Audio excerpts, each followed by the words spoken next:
So essentially, right now the curfew is in place in Nepal, and Nepal's army is on the road to safeguard these structures which were set ablaze by the young protesters. In fact, in Nepal, we're getting you visuals from Hilton Hotel. This is a particular hotel which was set on fire by these young protesters. And right now you can see how the building is entirely scorched due to the fire.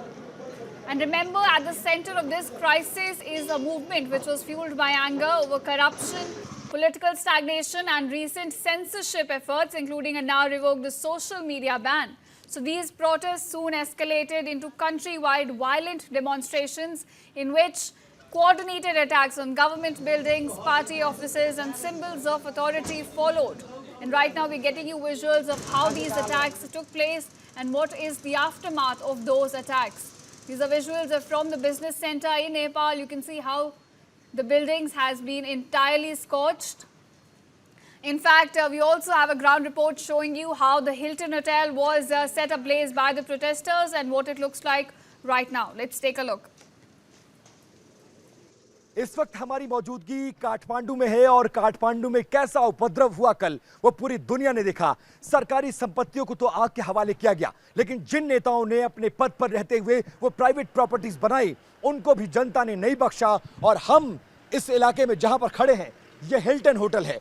ये पूर्व प्रधानमंत्री और नेपाली कांग्रेस के अध्यक्ष शेर बहादुर देउबा के बेटे की partnership में ये हिल्टन होटल खोला गया था और इस 5 सितारा हिल्टन होटल को आग के हवाले कर दिया गया। आप सोचिए, नीचे से लेकर ऊपर तक कोई फ्लोर नहीं बचा। सैकड़ों कमरे इस हिल्टन होटल में हुआ करते थे, लेकिन भीड़ यहां पर पहुंचती है, रिसेप्शन को जलाती है, बाहर खड़ी गाड़ियों में आग लगाती है और उसके बाद एक एक करके एक एक फ्लोर ये पूरी आग पहुंचती जाती है। और हम ठीक उसी हिल्टन होटल के बाहर खड़े हैं जहां पर यह आग लगाई गई है।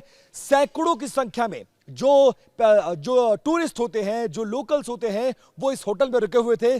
सबसे गनीमत यह रही कि कुछ लोग जान बचाकर छत पर भागे थे, उनके भी मरने की संभावना जताई जा रही है और अभी भी रह रहे के ब्लास्ट हो रहे हैं क्योंकि पूरी सेंट्रलाइज्ड एसी से ये इमारत इक्विप थी। और देखिए कैसे कमरों में आग लग रही है, क्योंकि हर कमरे में इंटीरियर हुआ था, वुडन वर्क बहुत ज्यादा था। इसके अलावा गद्दे थे, फ्रिज था, कूलर था, फ्रिज था, एसी था, ये तमाम चीजें थी। और कैसे करके ये पूरी इमारत धराशायी होने के कगार पर आकर खड़ी हो गई है। नीचे से लेकर ऊपर तक पूरी इमारत धू धू कर जल गई और अब भी देखिए ऊपर से कांच टूटकर गिर रहा है। रह रहकर ब्लास्ट हो रहा। थोड़ा और आगे आइए चेतन, आगे से बहुत क्लोज विजुअल दिखाइए कि इस समय किस तरह का माहौल और मंजर है। इसके ठीक बगल में एक प्राइवेट कंपनी का शोरूम था, उसको छोड़ दिया। जो प्राइवेट पार्टी, जो प्रॉपर्टी है, जो लोकल लोगों की है, उसको किसी तरह से टच नहीं किया गया है। लेकिन जिन प्राइवेट पार्टीज में एसोसिएशन या फिर पार्टनरशिप नेता या नेताओं के परिवार का रहा है, उस पूरे मामले में यहां पर आग लगाई गई है, उसको नुकसान पहुंचाया गया और ये संदेश देने की कोशिश की गई है कि करप्शन यहां के नेताओं को भ्रष्ट बताया गया है। और उसी भ्रष्टाचार के आंदोलन को लेकर नेपाल के जो 18 से 30 साल के युवा थे वो सड़कों पर उतरे और ये पूरा आंदोलन, पहले दिन संसद भवन पर कब्जा करने की कोशिश, गोलीबारी, दर्जनों लोगों की मौत, 19 से 21 लोगों की मौत बताई गई और उसके बाद सरकारी संपत्तियों को नुकसान पहुंचाया गया। संसद भवन, प्रधानमंत्री का आवास, राष्ट्रपति का आवास, जो सिंह दरबार, जो मंत्रालय कहा जाता है, वो पीडब्ल्यूडी का, हाई कोर्ट, एसपी ऑफिस, कुछ भी नहीं छोड़ा गया। यानी हर वो सरकारी संपत्ति और नेताओं के आधिपत्य वाली वो प्राइवेट पार्टीज जैसे कि हिल्टन होटल है, उसको नुकसान पहुंचाया है। और नीचे से लेकर देखिए कितना फ्लोर है वो मैं गिनकर आपको दिखाता हूं। नीचे ग्राउंड फ्लोर का ग्रैंड रिसेप्शन है, first floor, second floor, third, fourth, fifth, six, seventh, 8, 9, 10, 11, 12 मंजिला मैं गिन सकता हूं। और ऊपर से किस तरह का धुआं, किस तरह की आग लगी हुई है, उसको देखकर समझा जा सकता है कि कल अगर कोई अंदर रह गया होगा गलती से तो उसका क्या हश्र हुआ होगा।